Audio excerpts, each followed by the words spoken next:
Yeah, y'all gonna stop coming in my live talking about this Victor dude, bro. We hooping this year. Y'all gonna see.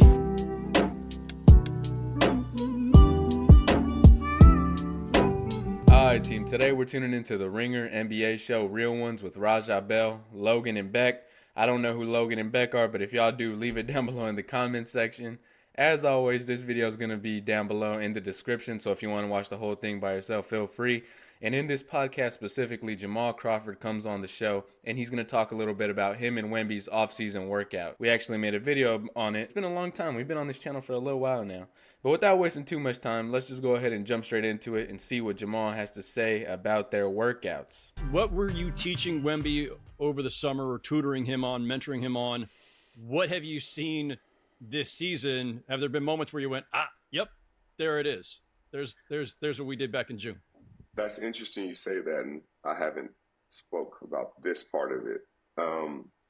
He reached out, him and his team reached out to train him. I'm like, what's he trying to get better at? Like, what's handling his footwork? I'm like, oh, that's right in my wheelhouse, but let me just reach out to Pop to make sure the stuff that he's working on will go with the Spurs and how they and me. I've had great conversations before I even actually got to Texas about how he sees him, his next step, his next evolution. And so when Pop said that, I know Wemby, and his team reached out, but when Pop said that, because I have such great respect for the Spurs and what they've done, I always felt like they were the gold standard in the league. I put the two together and I made a routine, a workout just for both of those worlds to meet.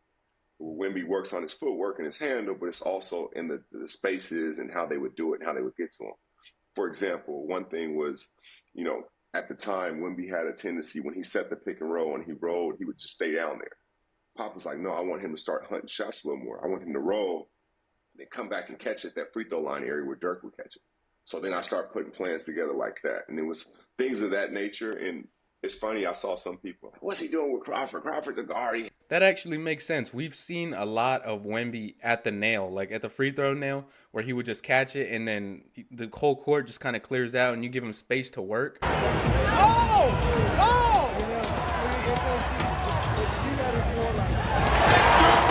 So that was something we've seen a lot of this season. I would actually like to continue seeing that in the future, because if he gets that mid-range down, it's unguardable. Like, it's almost Dirk level, like he said. The unblockable mid-range you get right there at that nail and just shoot over him right there, unguardable. Handles.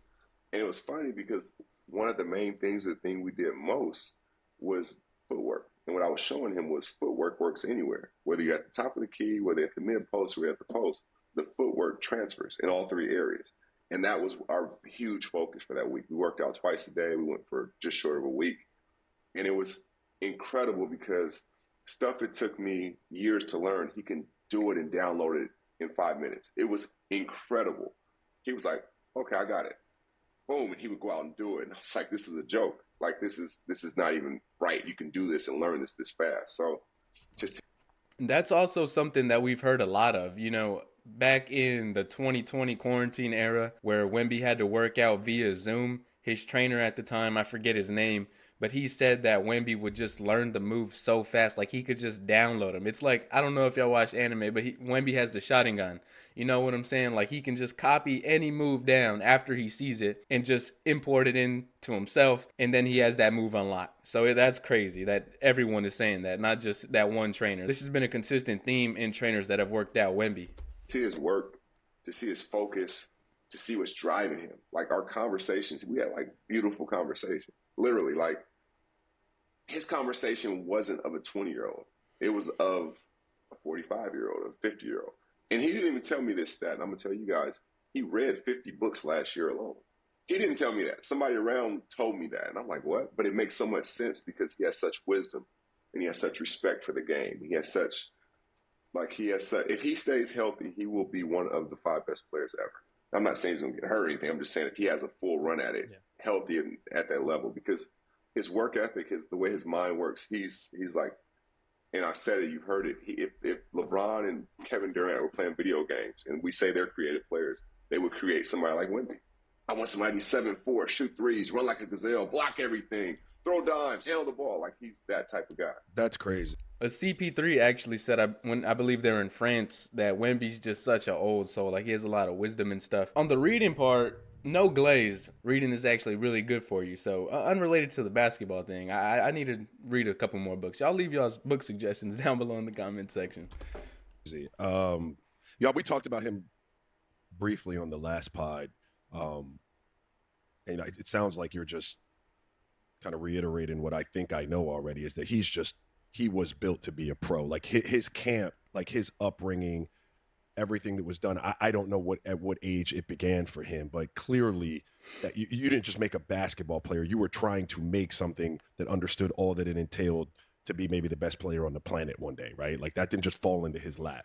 Not at all. And Raja, to be honest with you, the thing that really separates him, besides the work ethic, besides the mind, besides how he's driven, which is a whole nother thing, is just, I'm talking just on the court now. He is a player we've never seen before, right? With the skill set and all that. But he's also a role player with that. So he's like the best of both worlds. He'll sprint every single time. He'll try to get out there and take a charge. He'll run. You miss him on the shot, he doesn't care. He'll try to tip it in. He'll run.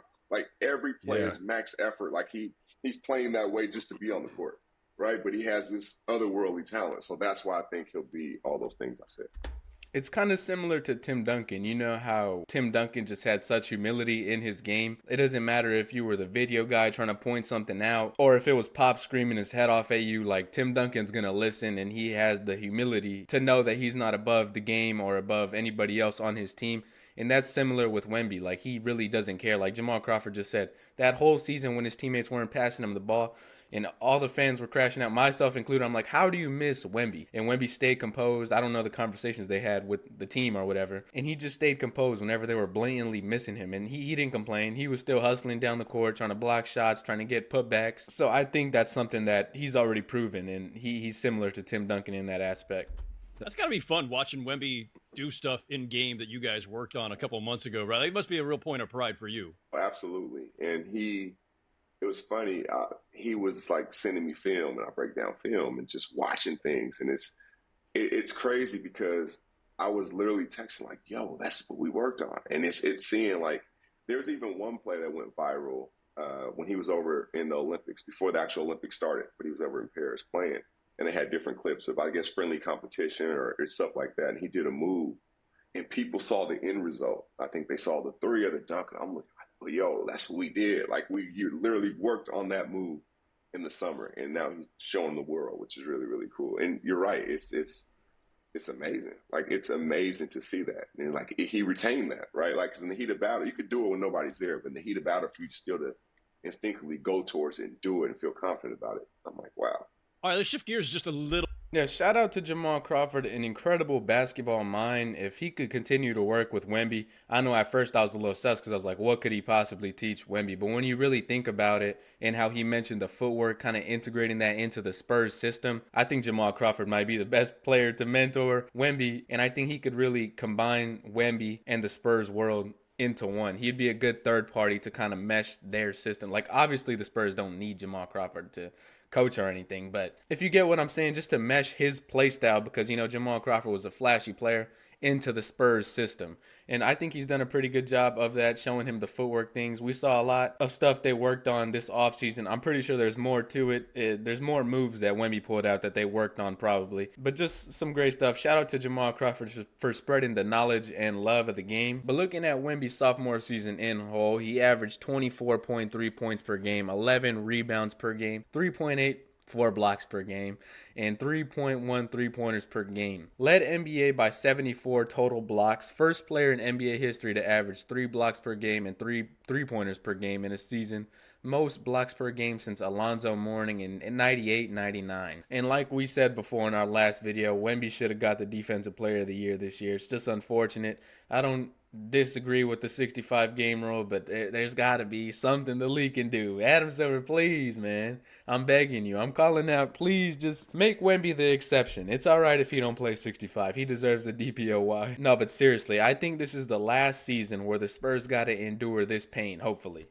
Like, you can't predict the future, but next season, I'm looking forward to it already. I know this season's not even over. We haven't even got to the draft lottery or things of that nature. But the Spurs next season, I think you give the Spurs a chance to build around the core guys of Sohan, Castle, Wemby, Fox. you get some more solid role players, I think it's going to be looking pretty scary next season, and they are definitely making the playoffs. I think they're going to make a nice little run, maybe second round team.